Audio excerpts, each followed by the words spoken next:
নমস্কার বন্ধুরা, মাদার্স ভিল ক্যান্টিনে তোমাদের সকলকে স্বাগত। আমি আজ আবার নতুন একটা রেসিপি নিয়ে হাজির হয়েছি তোমাদের সামনে। আজকে আমি বানাবো কাঁকরোলের মালাইকারি। এটা আমি আগেও বানিয়েছি, কিন্তু তখন আমি তোমাদের কিছুই বোঝাতে পারিনি, কেননা তখন আমি ভিডিও করতে পারতাম না। আমি প্রথমে কাঁকরোলগুলো ভালো করে ধুয়ে নিলাম, নিয়ে একটু করে পরিষ্কার করে নিলাম। একটু লম্বা লম্বা দাঁড় থাকে, তো সেইগুলোকে একটু চেঁচে নিলাম। এটা তোমরা পিলারের সাহায্যেও করতে পারো আর বটিতেও করতে পারো। আজ আমার একটু দেখাতে অসুবিধা হচ্ছে, কারণ আমি দাঁড়িয়ে যে বটিটায় কাজ করি সেই বটিটা শাশুড়ি মা নিয়েছেন কাজের জন্য। তা আমি যেটা দাঁড়াবার সিস্টেম নেই, মানে সেট করার, ওটা দিয়েই করছি, তাই একটু তোমাদের বুঝতে অসুবিধা হতেও পারে। কাঁকরোলগুলো আমি এইভাবে চাকা চাকা করে কেটে নিলাম। দেখো, কাঁকরোলের মালাইকারি করার জন্য নারকেলের দুধ লাগবে। তা আধমারা নারকেল তোমরা কুড়িয়ে রেখে দেবে, ওটা দুধ বার করে রাখবে। আর নারকেলের দুধের পরিমাণটা যদি একটু কমও থাকে, তখন তোমরা তাতে গরুর দুধ দিয়ে দেবে, যেটা আজ আমি করব। আমি কড়াইতে 1 কাপ মতো জল নিলাম। কাঁকরোলের পরিমাণটা বেশি বলে 1 কাপ নিলাম, নাহলে হাফ কাপ জলেই হয়ে যাবে, যেহেতু কাঁকরোল থেকে জল বেরোবে। তার মধ্যে একটু লবণ, হলুদ আর সামান্য মিষ্টি দিয়ে জলটাকে ফুটতে দেব। দিয়ে কাঁকরোলগুলো একটু ভাপিয়ে নেব। তার মধ্যে হালকাভাবে ভাপিয়ে নেবে তোমরা, জলটা টেনে যাবে ওর মধ্যে, জল ফেলবে না, কেননা কাঁকরোলের উপকারিতাটা তাহলে নষ্ট হয়ে যাবে। কাঁকরোল একটা খুবই উপকারী সবজি। আর যদি বাচ্চারা খেতে চায় না, তাদের এইভাবে করে দিলে বা কাঁকরোলের পুর বানিয়ে দিলে খুবই ভালো খাবে তারা। মানে যে একটা খেত সে 2টো গোটা কাঁকরোল খেয়ে নেবে, এরকম ব্যাপার, যেটা আমার বাড়িতে হয় আমার সন্তানের ক্ষেত্রে। আমার ছেলে কাঁকরোল একদম খেতে চাইতো না, কিন্তু এই কাঁকরোলের মালাইকারি হলেও খুব ভালো খায়। দেখো বন্ধুরা, মিনিট 10 পরে জলটা টেনে গেছে, আমার একটু বেশি কড়াইতে আটকে গেছে। তোমরা আরেকটু আগে ঢাকনাটা খুলবে, তাহলে এই যেটুকু আটকালো এটুকু আটকাবে না। চিনি দেওয়া আছে তো লেগে যাওয়ার সম্ভাবনা থাকে। আর এইভাবে দেখো, আমি কাঁকরোলগুলো কড়া থেকে তুলে কড়াটা ভালো করে ধুতে নিয়ে গেলাম। আর আমি গরম জল বসালাম, নারকেলের কোড়াটা এর মধ্যে দেব। দিয়ে আমি নারকেলের দুধটা বের করব। এই যে নারকেলের কোড়া আমার হাফমালা নারকেল। হ্যাঁ, আমি নতুন করে নারকেল আর ভাঙিনি, যার জন্য কাঁকরোলের পরিমাণ বেশি, সেখানে নারকেলের পরিমাণটা একটু কম হয়ে গেছে। আমি 1 কাপ গরুর দুধ তার জন্য নেব। এবার দেখো, কড়ার মধ্যে সাদা তেল দেব, দিয়ে তার মধ্যে কাঁকরোলগুলো আমি ভেজে তুলব। তোমরাও ভাজবে এইভাবে। একবার হলেও বানিয়ে দেখো বন্ধুরা, কাঁকরোলের মালাইকারি খুবই ভালো হয়, নিরামিষের আইটেম এটা। আমরা শনিবার মঙ্গলবার এই কাঁকরোলের মালাইকারি করলে আমার ছেলে আর বায়না করে না অন্য কিছু, নাহলে ডিম খাবার একটু বায়না করে। যাই হোক, সেটা ও করে। তোমরা এইভাবে না, যে কোনো নিরামিষের দিন, কেউ সোমবার নিরামিষ করো, যে কোনো নিরামিষের দিন তোমরা এটা বানিয়ে দেখতে পারো। এর মধ্যে কোনো পেঁয়াজ রসুন লাগে না, বা আমিষের কোনো নেই। তোমরা এইভাবে করতেই পারো। এইভাবে ভেজে তুলবে। তারপরে আমি এবার বাটার জন্য নিয়েছি 1 চামচ 1.5 চামচ মতো সর্ষে, আর হাফ চামচের একটু বেশি পোস্ত। এই সর্ষে পোস্তটা আগে বেটে নেব।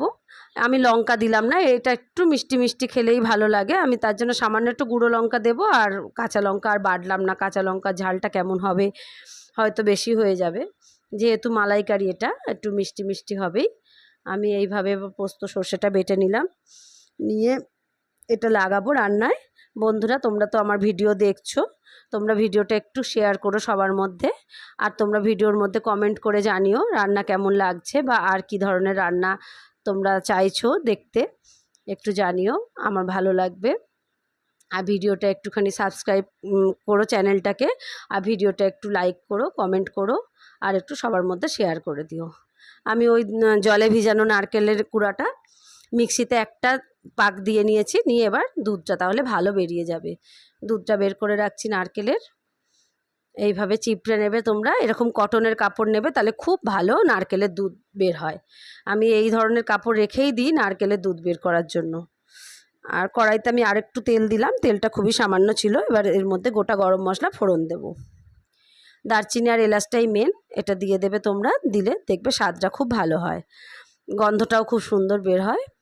আর দারচিনি, এলাচ, তেজপাতা আর শুকনো লঙ্কা একটা ফোড়নে দেব, আর সাদা জিরে, এইটুকুই ফোড়ন দিয়ে, ফোড়নটা দিয়ে আমি তারপরে ফোড়নটা একটু ভালো করে নাড়াচাড়া করে নেব।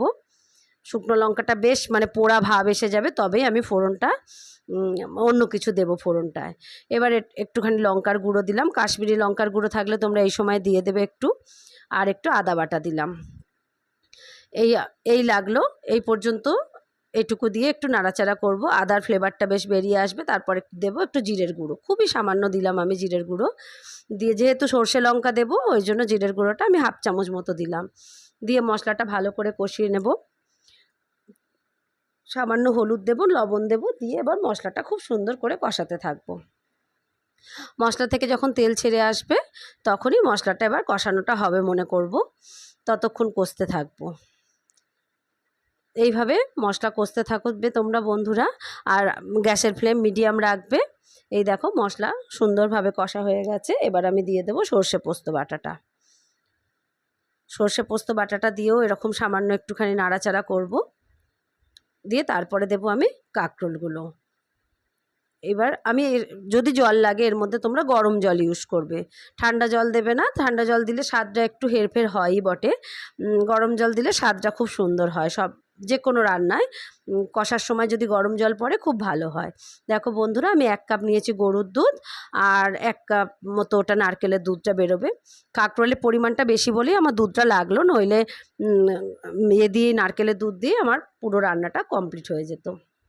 প্রথমে হাফ কাপ মতো গরুর দুধটা দিয়ে দিলাম, দিয়ে একটুখানি আবার নাড়াচাড়া করে বুঝতে হবে যে দুধটা পরিমাণটা সবটা লাগবে কি না। আমি যখন বুঝলাম যে না গ্রেভিটা আরেকটু লাগবে তখনই আমি বাকি দুধটা দেব। তোমরা এইভাবেই করো, একেবারে পুরোটা দিয়ে দিও না, তাহলে খুব পাতলা হয়ে গেলে ভালো লাগবে না, একটু ঘনত্ব বজায় থাকলে ভালো লাগবে। কাঁকরোলগুলো যেহেতু কাঁকরোল একটু শক্ত হয় তাই নরম হওয়ার জন্য একটু চাপা দিয়ে দিলাম। আমি যদিও ভাপিয়ে নিয়েছি তবুও আর একটু নরম হওয়ার জন্য একটু চাপা দিয়ে দিলাম। আর দুধ দেওয়া আছে যেহেতু খেয়াল রাখবে, নাহলে ফুটে কড়ার পাশ দিয়ে মেখে যাবে। লবণের পরিমাণটা বুঝে এবার স্বাদটা তোমরা চেখে দেখে দেবে, আর মিষ্টি তো লাগবেই যেহেতু মালাইকারি। এবার আমি শেষে দেব নারকেলের দুধ। নারকেলের দুধ দিয়ে বন্ধুরা বেশি ফোটাবে না, তাহলে একটা নারকেল তেলের গন্ধ উঠে আসে বেশিক্ষণ ফোটালে। তোমরা এরকম হালকাভাবে একটুখানি ফোটাবে, তারপরে দেবে মিষ্টিটা দেবে আর গরম মশলাটা দেবে। এবার রান্না প্রায় আমার শেষের দিকে, এই গরম মশলা আমি দিয়ে দিলাম। এইভাবে রান্না, গ্যাসের ফ্লেমও আমি অফ করে দিলাম। রান্না আমার কমপ্লিট। এইটাই বসে গিয়ে দেখো কেমন দেখতে হবে, অনেকটাই বসে যাবে। যতটা জুস তোমরা দেখছো দেখো তোমরা অনেকটাই বসে গেছে। দেখা হচ্ছে পরবর্তী ভিডিওয়, ভালো থেকো। এইভাবে দেখো কাঁকরোলের মালাইকারি আমার রেডি।